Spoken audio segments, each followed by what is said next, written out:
नमस्कार दोस्तों, मैं हूं शिवराज सिंह। स्वागत है आपका मेरे channel history with Shivraj Singh में। दोस्तों आज की क्लास में हम लोग पढ़ेंगे मौर्योत्तर कालीन के विदेशी आक्रमण के बारे में। ठीक है, पिछले वीडियो में आपने क्या पढ़ा था? देशी राज्यों को। ठीक है, अगर आपने नहीं देखा है तो पहले उसे देखिए, तभी ये चीज़ें इस वीडियो को आप अच्छी तरह से समझ पाएंगे।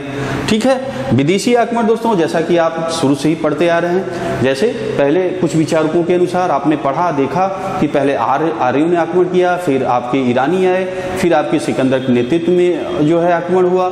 ठीक है, उसके बाद जो है आपने देखा कि मौर्य युग जो है कैसे एक विशाल साम्राज्य की स्थापना करता है। यहाँ से आपका अफगानिस्तान तक का जो है, पाकिस्तान अफगानिस्तान सारे जो है चंद्रगुप्त मौर्य के जो है शासन के अंतर्गत आते थे। ठीक है ना। और आपने ये भी देखा कि जो सेल्यूकस था उसको हरा करके जो है चंद्रगुप्त ने पूरा कहाँ पाकिस्तान और अफगानिस्तान तक का पूरा जो है ईरान के बॉर्डर तक का कब्जा किया था ना चंद्रगुप्त मौर्य ने। ये आपने पढ़ा है, ये आप जानते हैं, है ना। तो आज जो है हम लोग पढ़ेंगे इस वीडियो में जो मौर्य युग के बाद के जो विदेशी आक्रमण हुए हैं उसके बारे में हम लोग पढ़ेंगे। ठीक है, तो चलिए देखिए पहले जो है कौन आया है, ये देखिए क्रम बना हुआ है। ठीक है, कौन कौन पहले आक्रमण किया है आप समझिए इसको। पहले जो है हिंदू यूनानी, ठीक है, उसके बाद शक, फिर पहलव और फिर कुषाण। ठीक है, ये क्रम आपको याद रखना है। जैसे हिंद यूनानी को इंडो ग्रीक भी कहते हैं या हिंद यमन भी कहते हैं। क्लियर है। उसके बाद शक आए, फिर पहलव आए, पहलव को पर्थियन भी कहते हैं। ठीक है, अगर कहीं पहलव लिखा है या पर्थियन लिखा है तो आपको कंफ्यूज नहीं होना है। ठीक है, पहलव कही या पर्थियन कही। उसके बाद कुषाण आए। ये क्रम आपको याद रखना है क्योंकि एग्जाम में कभी कभी डायरेक्ट पूछता है दोस्तों। तो हिंदयानी, शक, पहलव और उसके बाद कुषाण। आगे देखिए, अब जो है हम हिंद यमन या हिंद यूनानी के बारे में पढ़ते हैं, देखते हैं। देखिए सेल्यूकस के द्वारा स्थापित पश्चिमी तथा मध्य एशिया के विशाल साम्राज्य को इसके उत्तराधिकारी एंटियोकस प्रथम ने अक्षुण्ण बनाए रखा। ठीक है, ये क्लियर हुआ। आगे देखिए, एंटियोकस द्वितीय के शासन काल में विद्रोह के फलस्वरूप उसके अनेक प्रांत स्वतंत्र हो गए। बैक्टीरिया के विद्रोह का नेतृत्व डियोडोटस प्रथम ने किया था। बैक्टीरिया पर डियोडोटस प्रथम के साथ इन राजाओं ने क्रमशः राज्य किया। जो राजाएं हैं उनका सीरियल यहाँ पे दिया हुआ है, इसको आप ध्यान से देखिए। डियोडोटस द्वितीय आया, उसके बाद फिर यूथिडेमस, ठीक है, फिर डिमेट्रियस, फिर मिनांडर, फिर यूक्रेटाइटस, फिर उसके बाद आया एंटीआलकिड्स, फिर आया लास्ट में हर्मिक्स। भारत पर सबसे पहले आक्रमण बैक्टीरिया के शासक डेमेट्रियस ने किया। इसने 190 बीसी में भारत पर आक्रमण कर अफगानिस्तान, पंजाब और सिंध के बहुत बड़े भाग पर अधिकार कर लिया। इसने साकल को अपनी राजधानी बनाई। इसे ही हिंद यूनानी या बैक्टीरियाई यूनानी कहा गया। क्लियर है। आगे देखिए, हिंद यूनानी शासकों में सबसे अधिक विख्यात मिनांडर, जिसका शासनकाल लगभग 165 से 145 ईसा पूर्व लगभग माना जाता है। इसकी राजधानी साकल, जिसे आधुनिक शब्द है सियालकोट कहते हैं, शिक्षा का प्रमुख केंद्र था। ठीक है दोस्तों, अगर दोस्तों कुछ आपको नहीं समझ में आता है या कुछ और चीज़ें आप पढ़ना चाहते हैं तो आप कमेंट बॉक्स में हमें बताइएगा। आगे देखिए, मिनांडर ने नागसेन, जो जिसका दूसरा नाम नागार्जुन भी है, से बौद्ध धर्म की दीक्षा ली। ठीक है, आगे देखिए, मिनांडर के प्रश्न एवं नागसेन द्वारा दिए गए उत्तर एक पुस्तक के रूप में संग्रहित है, जिसका नाम मिलिंद पन्हो है। ठीक है, ये इंपॉर्टेंट है, इसको आप ध्यान रखेंगे, नोट करिए, और जो मैं दिखा रहा हूँ उसको आप अच्छे से नोट करते जाइएगा। ठीक है, अर्थात मिलिंद के प्रश्न या मिलिंद प्रश्न। ठीक है, जो नागसेन था और जो मिनांडर था, जो उसका सवाल जवाब हुआ है, ठीक है, आत्मा, जीवन इत्यादि के बारे में, वो चीज़ जो है इस किताब में संग्रहित है। क्लियर है। अब देखिए आगे, हिंद यूनानी भारत के पहले शासक हुए जिनके जारी किए गए सिक्कों के बारे में निश्चित रूप से कहा जा सकता है कि सिक्के किन किन राजाओं के हैं। ठीक है, अब जो है राजा के चित्र और उसमें तिथि हमें मिलने लगी। ठीक है, इससे इतिहास लिखने में भी सुविधा हुई। भारत में सबसे पहले हिंद यूनानियों ने ही सोने के सिक्के जारी किए। ठीक है, हिंद यूनानी शासकों ने भारत के पश्चिमोत्तर सीमा प्रांत में यूनान की प्राचीन कला चलाई। पश्चिमोत्तर प्रांत आप समझ रहे हैं ना दोस्तों? जैसे ये आप मान लीजिए भारत का मैप है, तो जो ये एरिया है, ठीक है, जो पाकिस्तान है ना, पाकिस्तान का जो एरिया, ये एरिया आपका पश्चिमोत्तर है। ठीक, पश्चिमोत्तर यानी पश्चिम और उत्तर, ये आपका उत्तर हुआ, पश्चिम और उत्तर के बीच का जो स्थान है वो आपका है पश्चिमोत्तर। ठीक है, तो वहाँ पे आप देखिए हिंद यूनानी शासकों ने भारत के पश्चिमोत्तर सीमा प्रांत में यूनान की प्राचीन कला चलाई, जिसे हेलेनिस्टिक आर्ट कहते हैं। भारत में गांधार कला इसका उदाहरण है। ठीक है फ्रेंड्स, आगे देखिए, यूनानियों ने पर्दे का प्रचलन आरंभ कर भारतीय नाट्य कला के विकास में योगदान किया। चूंकि पर्दा यूनानियों की देन थी, इसलिए वह यवनिका के नाम से प्रसिद्ध हुआ। ठीक है दोस्तों, जैसा दोस्तों आप देखते थे कि पहले जो यवन जो थे, इंडो ग्रीक आने के पहले जो नाटक होते थे वो पर्दा नहीं होता था। जैसा आप देखते हैं ना नाटकों में, भाई नाटक हो रहा है, फिर पर्दा गिर गया, फिर पर्दा उड़ गया। तो पहले नाटक में वो पर्दा सिस्टम जो भारतीय नाटक करते थे नहीं था, लेकिन जब ये आए तो ये पर्दा प्रथा जो है चालू हो गई। ठीक है ना, अब देखिए, चलिए अब हम देखते हैं शक के बारे में। यूनानियों के बाद शक आए। शकों की 5 शाखाएं थी और हर शाखा की राजधानी भारत और अफगानिस्तान में अलग अलग भागों में थी। पहली शाखा ने अफगानिस्तान, दूसरी शाखा ने पंजाब, और आप देखिए पंजाब राजधानी क्या थी आपकी? तक्षशिला। पंजाब यानी जो आप देख रहे हैं पाकिस्तान का पंजाब भी इसमें सम्मिलित था। अब देखिए, तीसरी शाखा ने मथुरा, चौथी शाखा ने पश्चिमी भारत एवं 5वीं शाखा ने ऊपरी जो दक्कन पर प्रभुत्व स्थापित किया। प्रथम शक राजा मोस अथवा मोग था। ठीक है ना, शक मूलतः मध्य एशिया के निवासी थे और चारागाह की खोज में भारत आए। ठीक, आगे देखिए, 58 ईसा पूर्व में उज्जैन के एक स्थानीय राजा ने शकों को पराजित करके बाहर खदेड़ दिया और विक्रमादित्य की उपाधि धारण।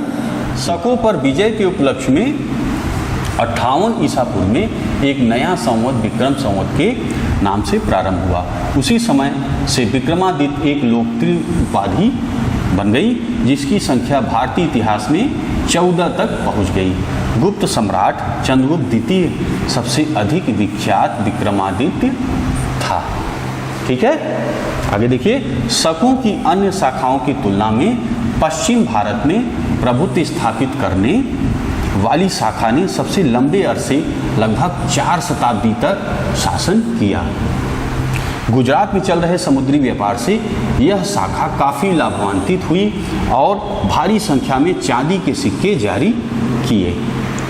ठीक है, आगे देखिए, शकों का सबसे प्रतापी शासक रुद्रदामन प्रथम था, जिसका शासन 130 से 150 ईस्वी तक था। गुजरात के एक बड़े भाग पर था। इसने काठियावाड़ की सुदर्शन झील का जीर्णोद्धार किया। आगे देखिए, रुद्रदामन संस्कृत का बड़ा प्रेमी था। उसने ही सबसे पहले विशुद्ध संस्कृत भाषा में लंबा अभिलेख गिरनार अभिलेख जारी किया। इसके पहले के सभी अभिलेख जो है किस भाषा में होते थे? प्राकृत भाषा में रचित थे। ठीक है, भारत में शक राजा अपने को छत्रपति कहते थे। ठीक है, छत्रपति कहते थे और महाछत्रपति भी लगाते थे। जैसे कि जो किसी के अंडर में थे तो छत्रपति लगाते थे और जो स्वतंत्र रूप से राज्य करते थे वो जो है महाछत्रपति लगाते थे। ठीक है, आगे देखिए, अब हम देखते हैं पहलव या परथियाई को। पश्चिमोत्तर भारत में शकों के आधिपत्य के बाद पहलव लोगों का आधिपत्य हुआ।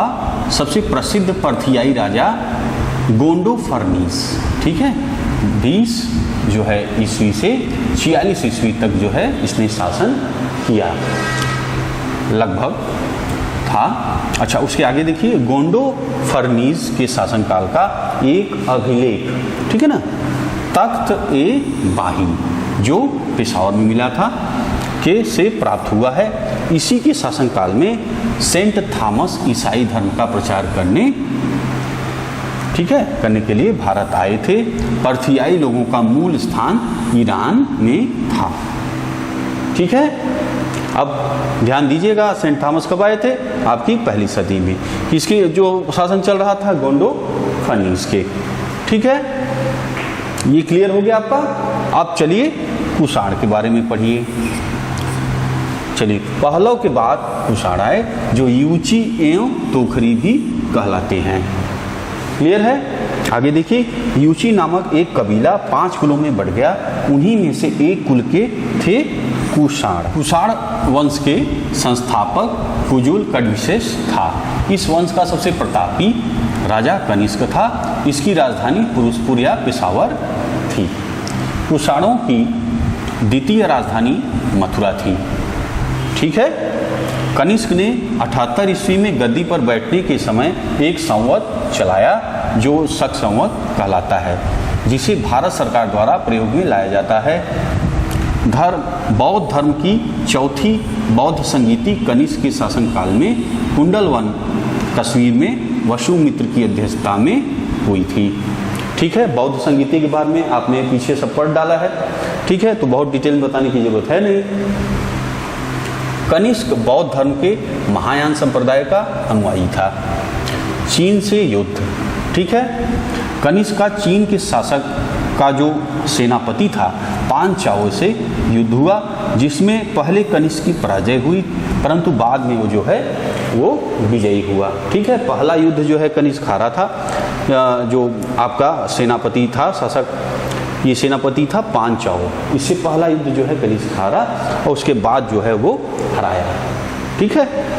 आगे देखिए, आरंभिक कुषाण शासकों ने भारी संख्या में स्वर्ण मुद्राएं जारी की, जिनकी शुद्धता गुप्त काल की स्वर्ण मुद्राओं से उत्कृष्ट है, ठीक है फ्रेंड्स। ये एकदम शुद्ध जो है ये इन्होंने सोने के सिक्के चलाए थे। कैसे चलाए थे? जैसा कि आप देखते हैं दोस्तों, मान लीजिए ये आपका मैप है भारत, ये भारत का मैप है।